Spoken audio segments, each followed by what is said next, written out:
I'm standing on a concrete slab where my grandfather's cabin used to breathe in the morning light. Cedar scent in the air. Dock boards that always complained under your boots. And all that's left is splintered wood glass, glittering like broken teeth, and a laminated sign stuck in the dirt, like a flag that says, "Non-compliant structure removed." Invoice, $32,700. They bulldozed it while I was out of state burying my father, and the woman who ordered it expects me to pay. And be quiet, yeah, that happened. My name is Daniel Carter County. Building inspector for Oak Ridge County, 18 years, signing off on every legal demolition that crosses our lakes and streets. So when I say there was no permit, no asbestos inspection, no hazardous disposal authorization, I'm not guessing, I'm reading my own system. The president of Cedar Ridge Shores, HOA, Karen Ellison, smiled in my driveway with a clipboard and called it corrective action. But what she handed me was a felony wrapped with a bow. My grandfather, Hank, built that cabin in 1964 with his hands. And a stubborn back, he was a woot vet who could read wood the way some folks read faces. He carved the porch railing in winter with a draw knife and left little tool marks that felt like signatures under your thumb. My dad taught me to fish off that dock. We drank cold iron water from a cranky pump in August and laughed because it tasted like life. I'm 52 now. My daughter Maya grew up chasing minnows along that shoreline. The plan was simple: retire on county pay, and patients pass the place to her. Keep the stories alive. You know what I mean. Then the developers came in, with 87 beige boxes wrapped around the lake deuce, and covenants, and mailbox angles, and lawn heights. All the language that sells community, while giving rulers to people who love measuring their neighbors. Karen showed up at 6 a.m., the week after my dad died, tapped a certified letter to my window, and said, "We sympathize with your loss. 14 days to repaint beige, remove the dock, wear down the tool shed, or we take corrective action." I told her, calm and plain, that the cabin predates her covenants by decades. It's documented and grandfathered. I can pull the 1964 permit from the county server in 12 seconds. She smiled bigger and said, "We've consulted counsel 14 days, and her son Bryce stood behind her in his Ellison & Sons Polo, like a punchline that paid cash. I asked for a board meeting, thinking paper. And reasons still mean something when you lay them flat on a table. Their clubhouse was her living room. 6 board members lined up like a panel show. I put down the deed, the survey, the permit. Karen didn't even look, she said. "Rules are rules. Your structure depresses property values." When I asked if remediation meant demolition, she said if necessary, and they voted 6 hands up like they were ordering appetizers. I walked out believing in process, because I am the process. And that was my mistake. I flew to settle my father's estate. Set a no trespassing sign on the door, asked my neighbor 2 lots down, Walt Harris, to keep an eye out and call me if anything rolled in. That had more tires than sense 4 days later. My phone lit with Walt on video, whined banging his hair around, while backup beepers screamed behind him. "They're here," he shouted. 3 trucks and a dozer. Karen's in your driveway with a clipboard. I told him to keep rolling and put the sheriff on speaker. "This is Daniel Carter, county building inspector. Someone's demolishing my property at 19. Lakeside without permits. I need deputies right now," the dispatcher said. The HOA had authorization and a court order.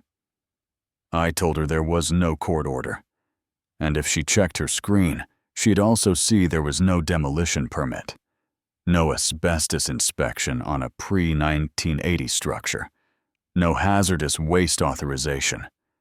That's 3 criminal problems headed for a 4th. She put me on hold, and the next sound was my porch railing exploding under a steel blade.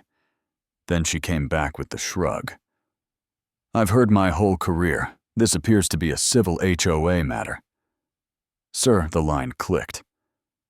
I booked the next flight at a price that felt like being mugged, and I sat at a gate watching my grandfather's life get scooped into a dump trailer on 3 inches of glass.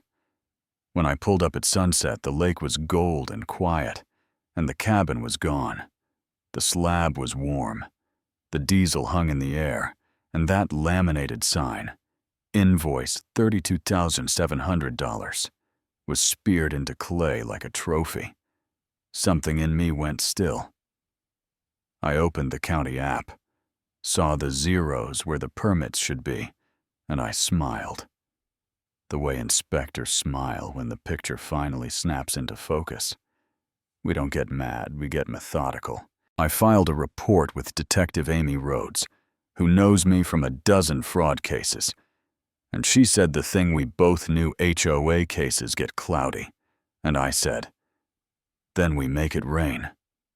I hired attorney Angela Park, who once turned a smug property manager into a stammer on the stand, and she said, sunshine laws force HOAs to open their books to any member who asks. So we asked, and the book started singing. Cedar Ridge takes in about $430,000 a year. We could see around $230,000 real expenses, leaving about $80,000 per year, walking off without a forwarding address. Ellison & Sons billed $9,000 for landscape maintenance.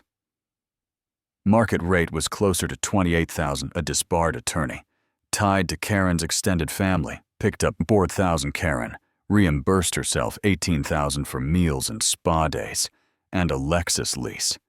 And then there was the email chain. Karen to Bryce 3 days before the dozer handle. The Carter problem permanently. Bill it as emergency landscape. Remediation. Usual split, and Bryce replying in 1 word, done. Meanwhile, the county's schedule had Cedar Ridge slotted for its routine district sweep that month, so I pulled permits on every Ellison build in the last 3 years. 11 houses that had somehow passed. Someone's final paper can lie. Wood doesn't. In the first attic, there were no fire stops, which is how a ceiling spark becomes a hallway of flame. One HVAC system vented into the ductwork instead of the outdoors. That's carbon monoxide playing roulette with your family. Sack rails were 2 inches too low. I saw the same pattern, house after house. 63 violations across 11 homes.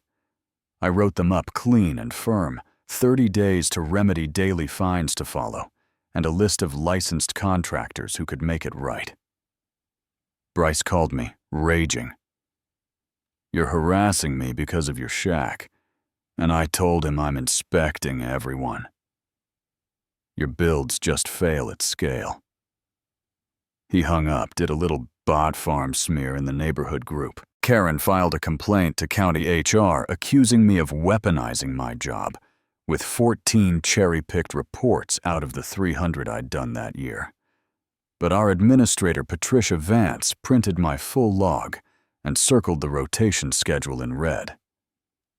You were always going to Cedar Ridge this month. Complaint dismissed off the record, bury her. That was the moment I stopped asking nicely and started digging deep. The twist came out of a book that smells like mildew and county dust. The 1959 land grant that carved Cedar Lake into parcels buried in paragraph 7 was a line written by a careful lawyer who never knew me. Any demolition of a pre-existing structure requires unanimous county board approval. Violation exposes parcels to reversion to the county for conservation. My grandfather probably never read it. Karen definitely didn't. She hadn't just skipped permits. She cut through a bedrock condition that sits under every deed in that neighborhood. Angela looked at the clause and said, "We're not taking anybody's house, but this is leverage to fix the whole mess. We dissolve the HOA move, enforcement to the county where it belongs, create a conservation easement force, restitution from Karen and Bryce, mandate third-party re-inspections at Bryce's cost. And we do it all in daylight, so there's no backroom deal to hide it." The mandatory annual meeting landed like a court date. Walt's garage became our war room index cards on a whiteboard labeled demolition, money, safety, deed. Jenna from the Lakeshore Gazette lined up a live stream. 2 TV vans promised cameras. Detective Rhodes said the DA would have warrants ready if the facts were as ugly as they looked. Karen tried one last trick the night before, a long email to my boss stuffed with adjectives and thin proof. Patricia waved it off and told me to show up early and speak plain. The community center filled like a Friday game, folding chairs. Gone, people standing along the walls, cut grass on everyone's jeans. Karen sat at the head table in a white blazer with pearls and a gavel she bought for herself. Bryce already sweating through his polo when she called the meeting to order. I stood and cited State Statute 47. 3. Member, right to present evidence of fiduciary breach before new business. Angela said, "It's the law. He has the floor." Karen gave me 5 minutes and I took the room. We started with the video, Walt's phone catching the dozer. Biting my porch, Karen, pointing with her clipboard like a traffic cop. Dust and debris piles and the laminated invoice over the footage. I said there was no demolition permit, no asbestos inspection, no hazardous disposal authorization. That's criminal trespass and felony property destruction and illegal dumping then. We put the forged court order next to the real docket. Someone had glued words onto a dismissed small claims case and waved it like a magic wand. The room went hot and quiet. At the same time, Angela clicked to the money slides. $470,000 in $290,000 out. $180,000, missing $94,000 to Ellison. For landscaping, $28,000, market. $47,000 to a disbarred lawyer. $18,000 for Karen's Lexus and spa days. Then the email in letters big enough to read from the parking lot. Handle the Carter problem permanently. Usual split. Done. Karen tried to stand, Rhodes said. "Sit down." Ms. Ellison. And it wasn't loud. It was final. I showed the safety photos because money makes you mad. But danger makes you move open joists without fire blocks. Ductwork pumping CO into walls. Rails that would let a 6-year-old slip 11. Ellison houses, 63 violations, about 7,000 in repair exposure across the subdivision. A mom asked if her kids were safe tonight, and I told her to put a CO detector on her mantle before bed and call a licensed tech in the morning. We will fix this. You are not alone. Then Angela put the deed clause under the document camera and read the line that changed the room. Demolition of pre-existing structures requires unanimous county. Board approval violation. Exposes parcels to reversion. People inhaled at once, she said. We're not letting that happen. And laid out the remedy. Criminal prosecution, HOA dissolution county, oversight conservation on the north parcel. Restitution from Karen and Bryce, third-party re-inspections at their cost. And that was the cue. Rhodes walked forward while 2 deputies came through the side door. Ms. Karen Ellison. Mr. Bryce Ellison. You're under arrest for fraud, embezzlement, conspiracy, criminal trespass, and felony destruction of property. The cuffs clicked, cameras flashed. Karen turned to me and said, "You ruined me," and I felt steady and empty. "In the best way you bulldozed my family's history," I said. "I just made sure everyone could see it." That's where I leave you, on the click of metal and the glare of camera lights bouncing off community center windows. Because the celebration isn't the point. The point is, the question that's bigger than my slab and your driveway: how much power should neighbors hand to people who want it? Who checks the checkers? When the rules get twisted into a weapon, was I right? To use every tool I had? Or did I push too far to make a point? Tell me where you're watching from.